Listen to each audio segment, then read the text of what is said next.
ముందు తీసేయండి, రెండు గేట్లు తీసేయండి.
తీస్తే ఏం చెప్తాను.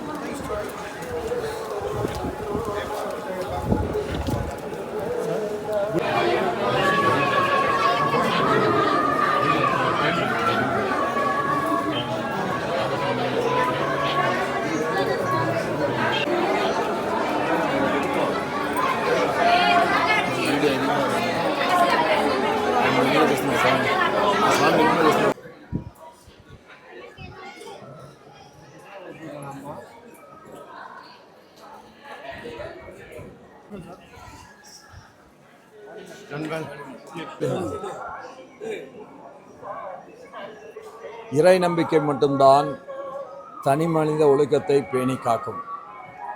இன்றைக்கு திருப்பதி திருமலா வெங்கடாஜலபதி கோயிலில் தினந்தோறும் ஏறக்குறைய 80,000க்கும் மேற்பட்டவர்கள் வருகிறார்கள், இறைவனை வேண்டுகிறார்கள் என்று சொன்னால், இதை பரப்புவதற்காக யாரும் எந்த முயற்சியும் எடுப்பதில்லை.